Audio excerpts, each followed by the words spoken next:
Hi there, and welcome to the Multiply You podcast, where we showcase top experts in their space and reveal all the secrets you need to know to multiply you.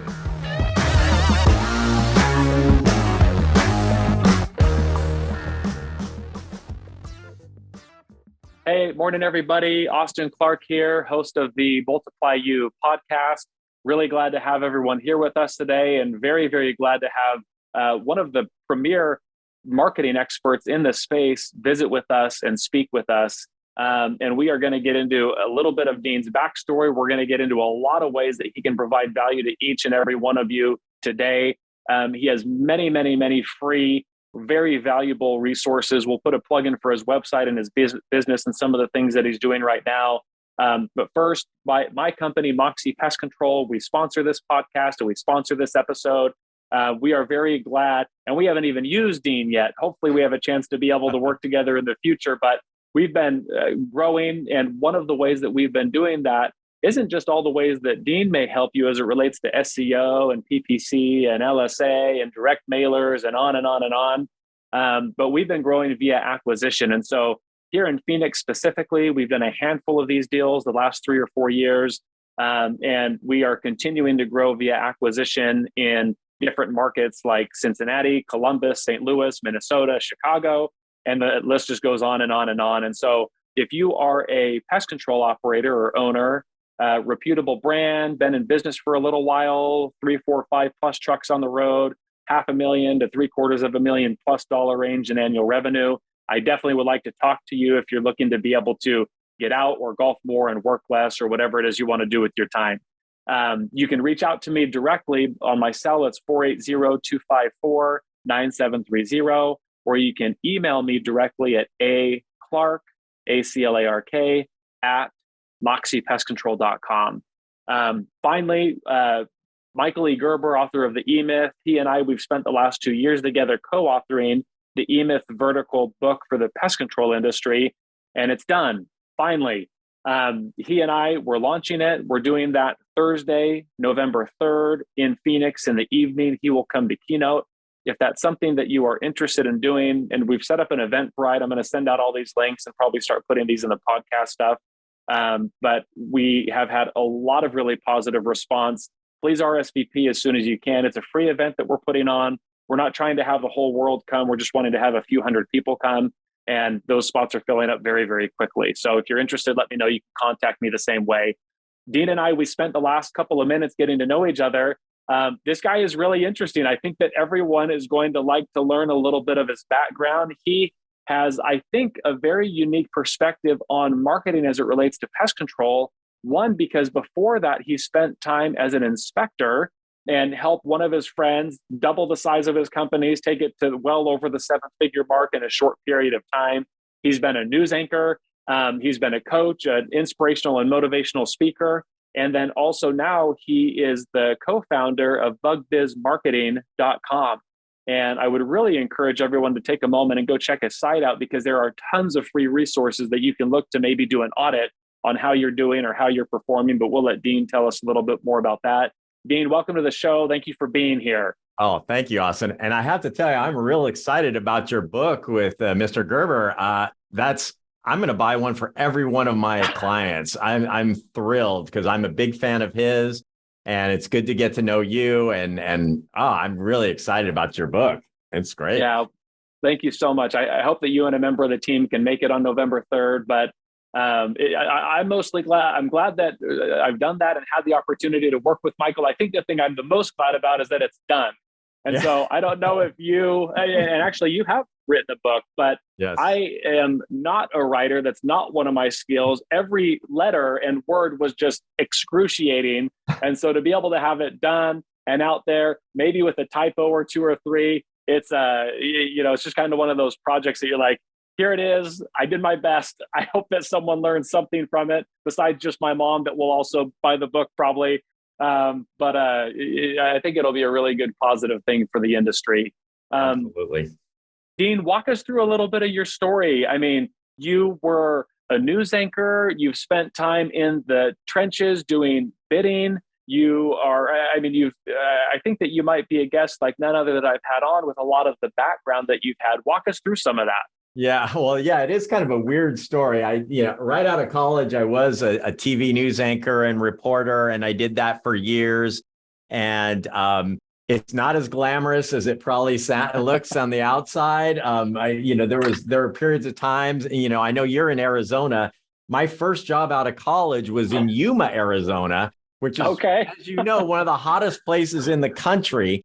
And so when I first started, I was what they called a one-man band reporter, which meant I carried about 100 pounds of camera equipment and a tripod in 120-degree heat with a shirt and tie on. And it was, they called me on the scene Dean. I like to get there before the firefighters, before the police got there, I was, all that. So did that for quite a few years. And then the woman I was married to, she was like, Dean, I want you to make more money. And all the offers I was getting were in the Midwest, and there was no way she was going to move to the Midwest. So I went in and worked in the sales department, sold TV advertising for a while. And that got me into the whole advertising game. And then I worked for a really large advertising agency firm. I was, managed a massive company with lots of assistants in the corner office and all that.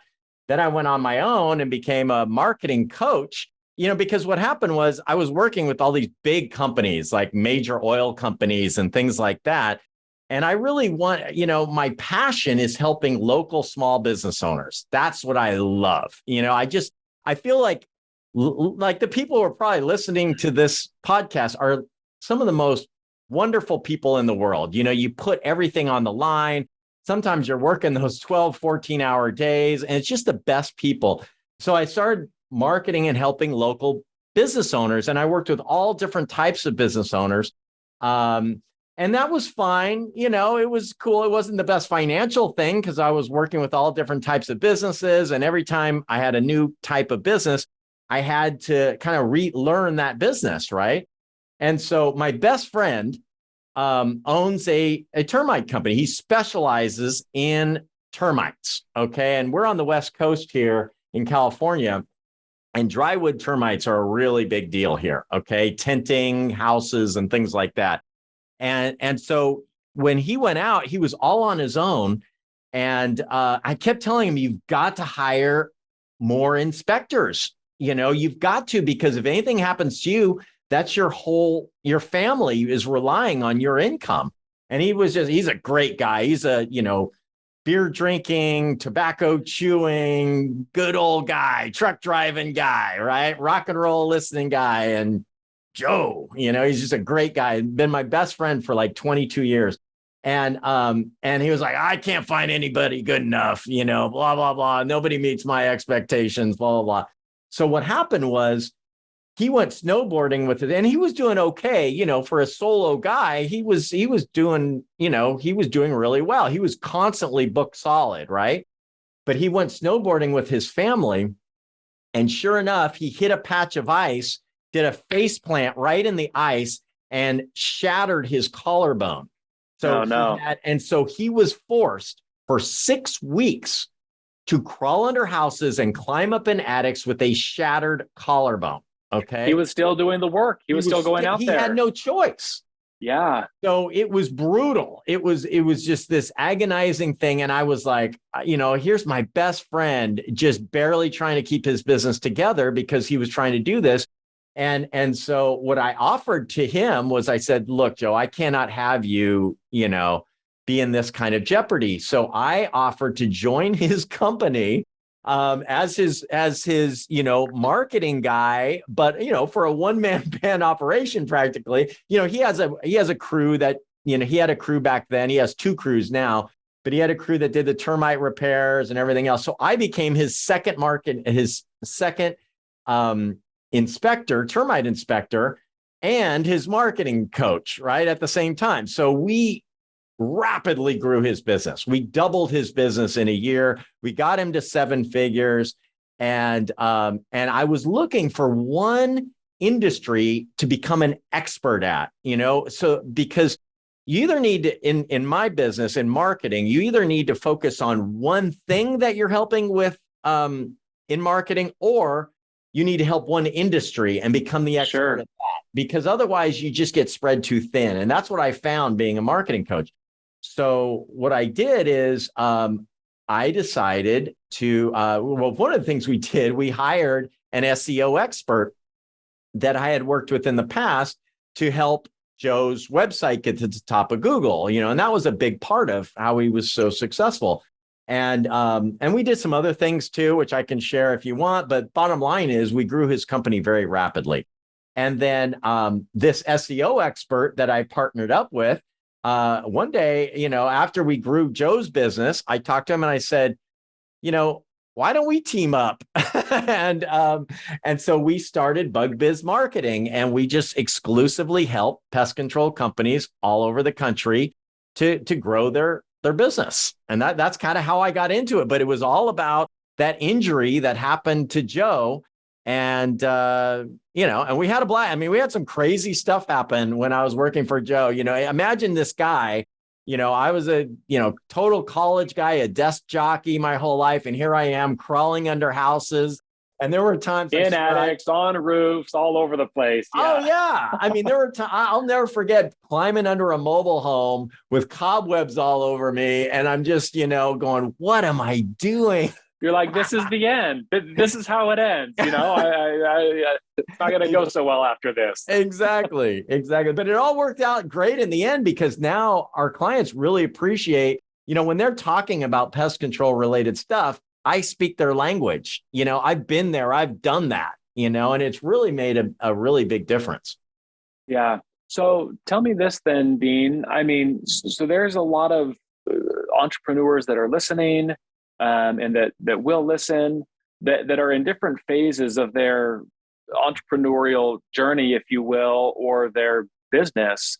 And so, I have a lot of questions, but what do you say to the beginner? What do you say to the intermediate? What do you say to the person that's been around for a while and has really, as it relates to marketing? So someone that's maybe been around for a year, they've got the website, they've got some of the social stuff up.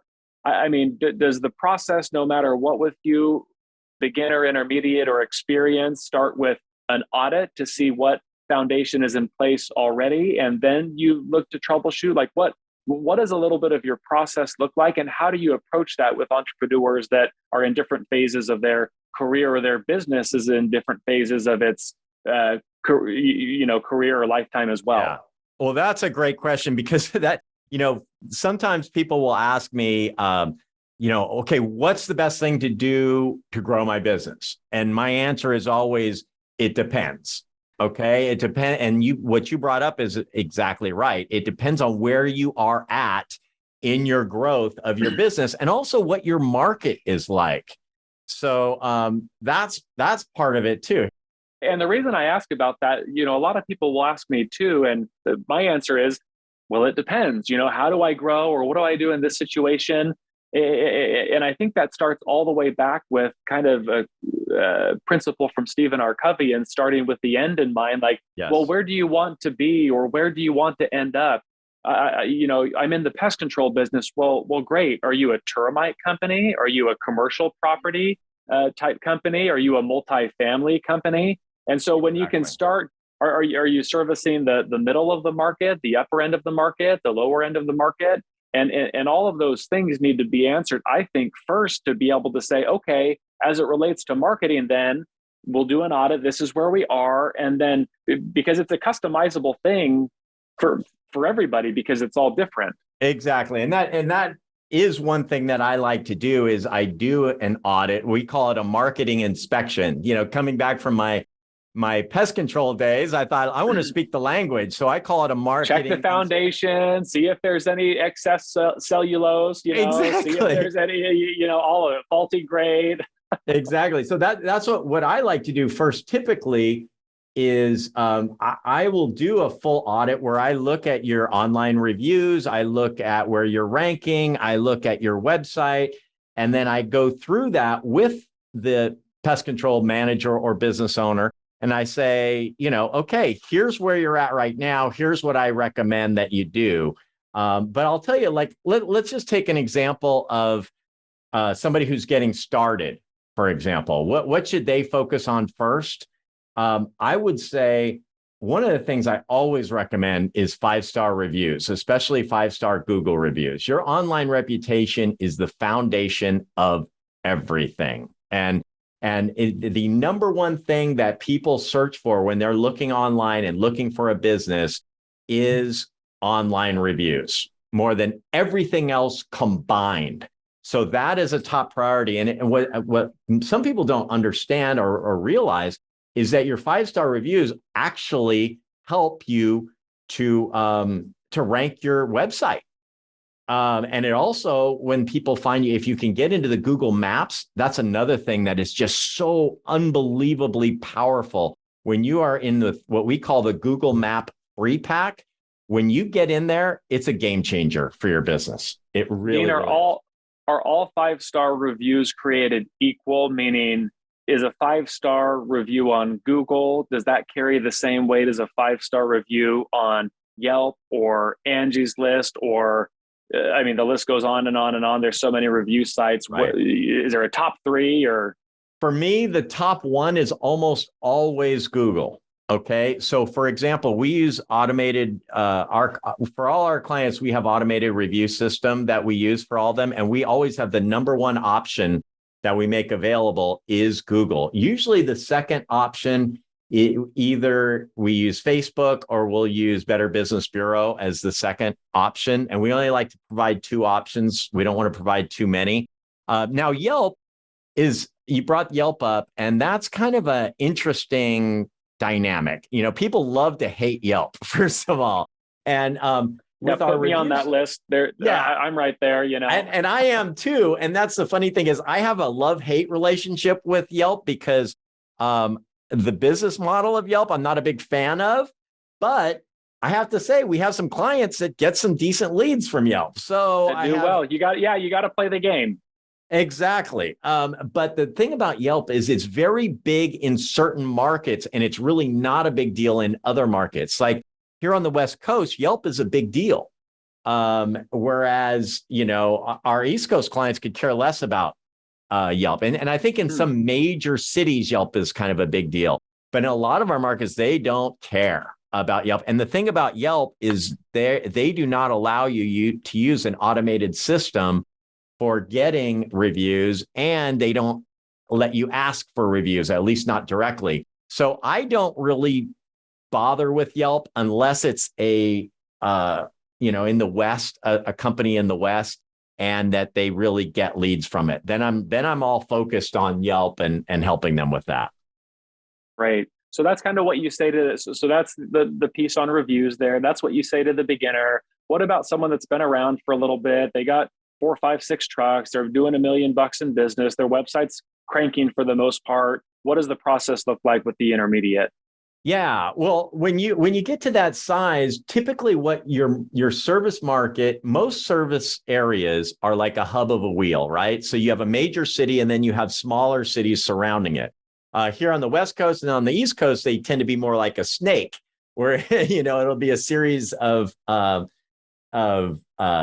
cities that are just along the coast. But most markets, it's a hub of a wheel. So what your first goal should be is get ranking organically and in the 3-pack in that major city that is the hub, okay? And then what we do that's a little different than a lot of other marketing companies is we create what we call city pages, which is like a second or a third or a fourth or a fifth homepage, but it targets that specific city, okay? So that's how we are able to rank our clients not only in the main city, but also in the additional cities that are surrounding. Like in your market, you've got Phoenix, but you've also got Mesa and all these other cities that actually have really high search volume. So just to rank in Phoenix is not enough. You want to rank in these major cities. And so it's all part of the same website, but it's basically you create a page with lots of great content, and you do all that SEO stuff that we do. You send links to it. And one of the big things we do is we do press releases, and they provide some high authority links to our client, to the client's websites and things like that. So when you, what I used to like to use the Apple analogy. Okay. So you can, advertising online, for example, is like, well, first of all, things like Angie's List and Home Advisor, I call that like going to the grocery store and buying apples. Okay, you're typically paying a premium price, and the quality may not be the greatest, right? And then you take one step up and you do things like Google local service ads and pay per click. And to me, that's like going to a wholesaler for your apples. Okay, and you can, in a week or so, you can have, a lot of apples coming in, okay? A lot of customers. And then what SEO, getting into the Google map area and ranking your business, to me, that's growing your own orchard, okay? It takes time, but you'll never get your apples any cheaper and you'll never get more apples than growing your own orchards. So Sure.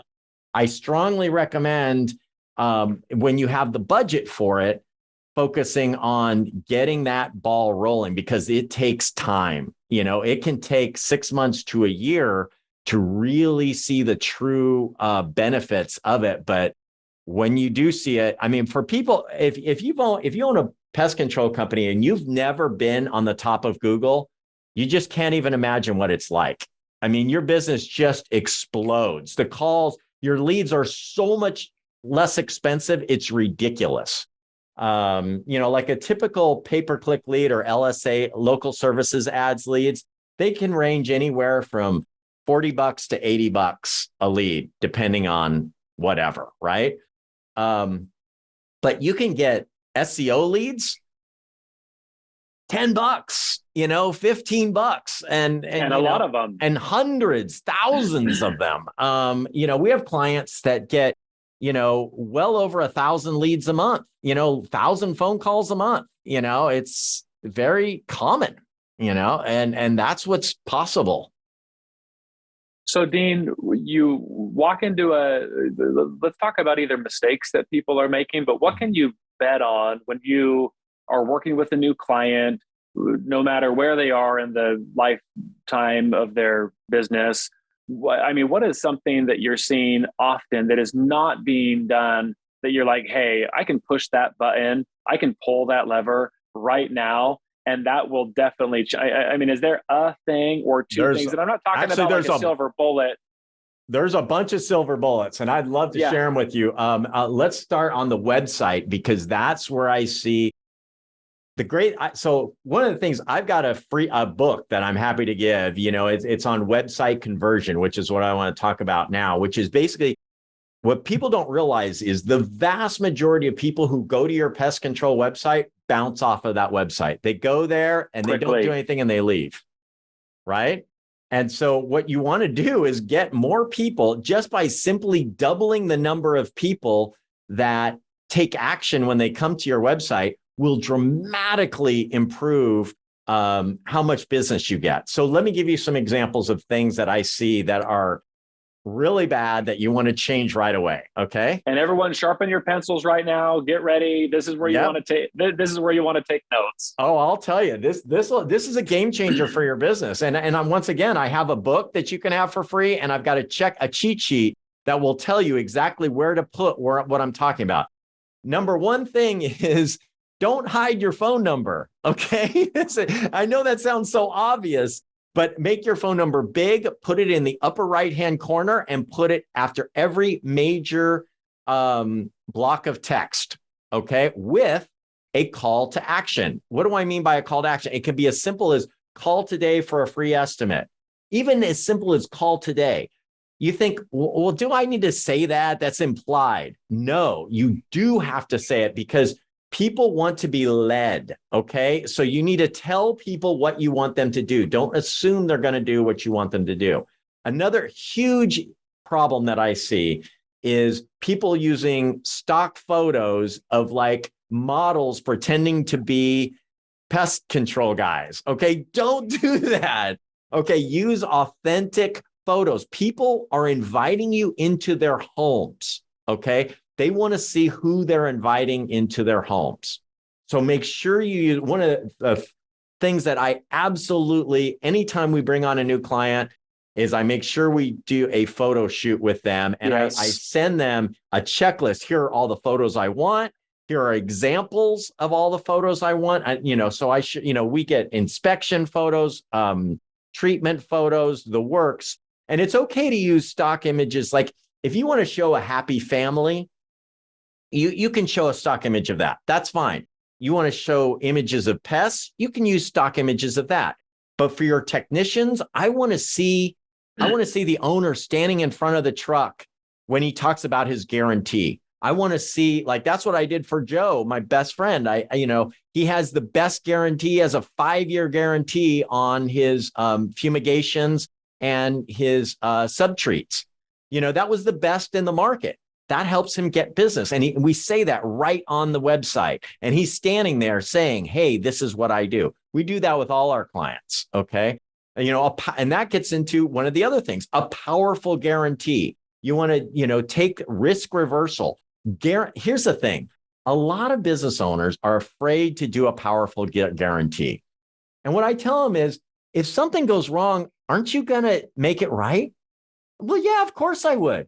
Well, then tell people you'll do that. Okay. Well, and some of the mindset, at least as I've had these conversations with entrepreneurs, is like, yeah, but I don't want everyone to take me to the ringer. It's like, one, you are going to do what you just suggested, Dean. You are going to make it right anyway. Two, and I think there's data out on this, like even with like 100% money back guarantee or some of these things that business owners are maybe a little bit afraid of, it's like less than a tenth of a percent that take action on that.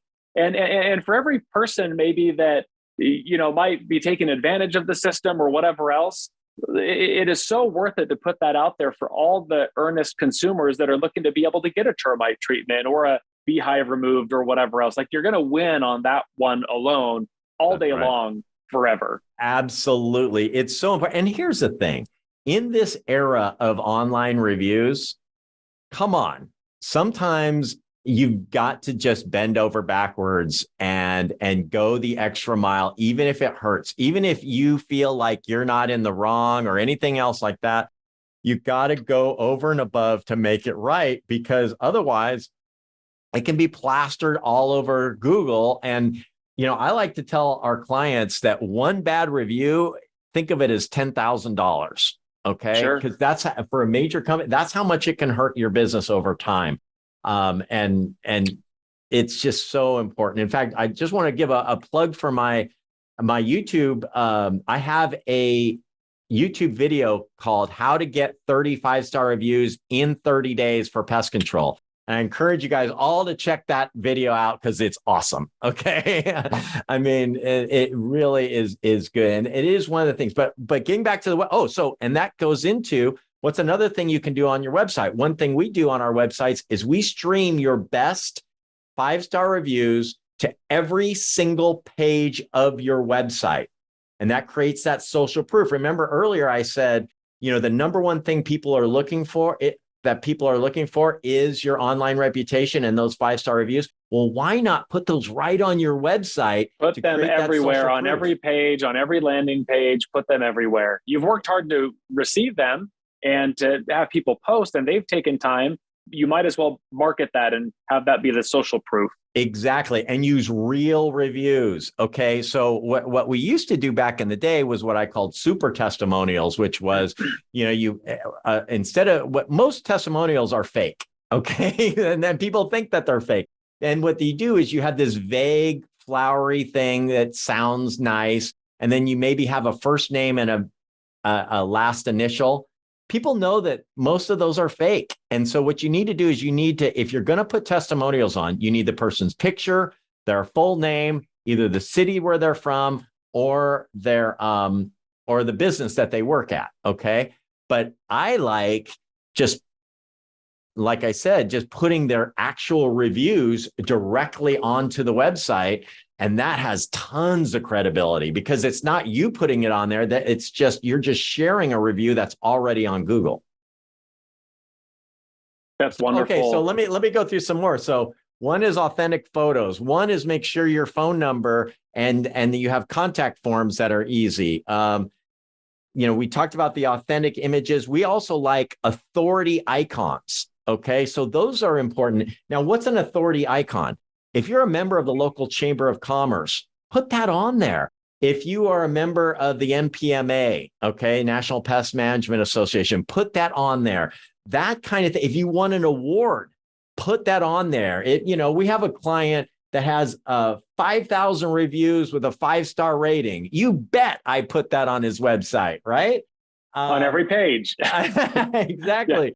Yeah. And the icon, especially on the homepage, because the vast majority of people, you don't really want people to go to the other pages of your website. You want them to go to your homepage, have such a wonderful experience that they just contact you.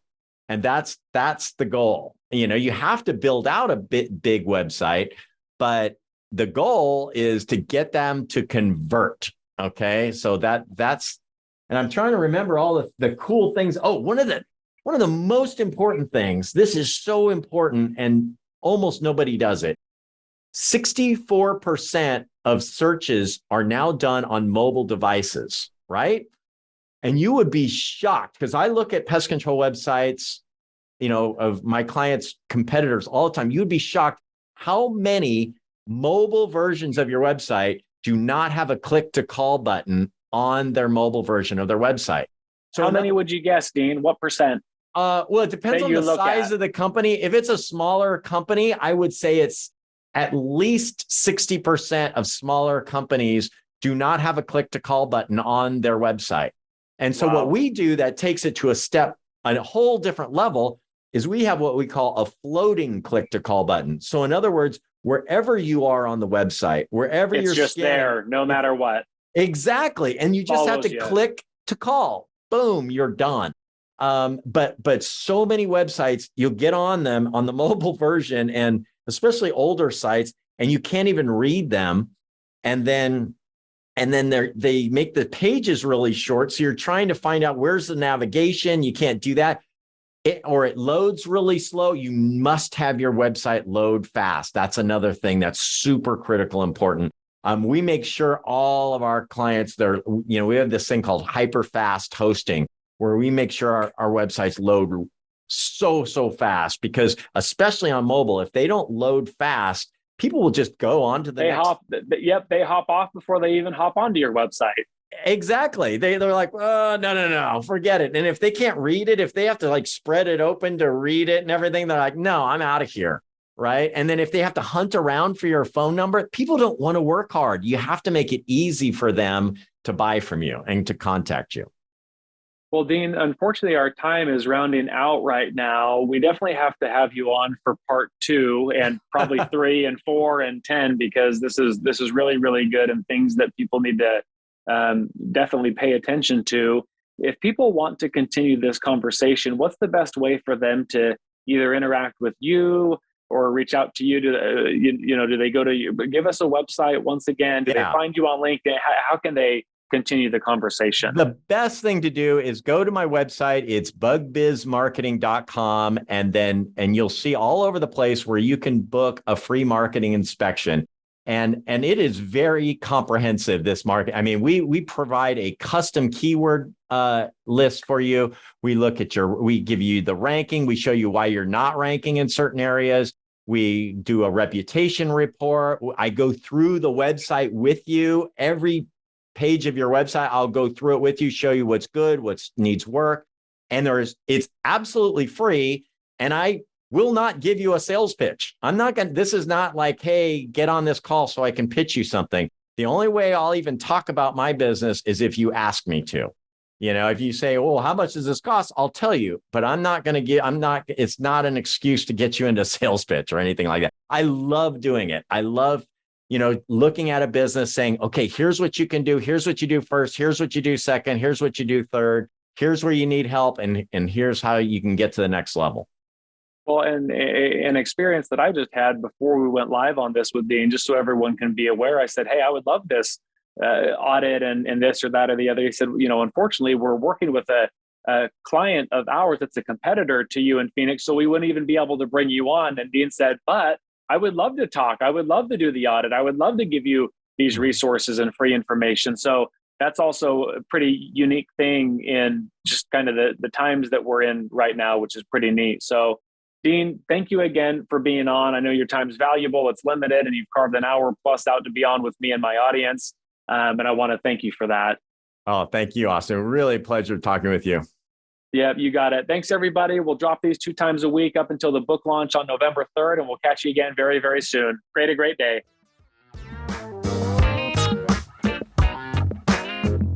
Thank you for listening to the Multiply You podcast. You'll see us again soon when you subscribe for future episodes.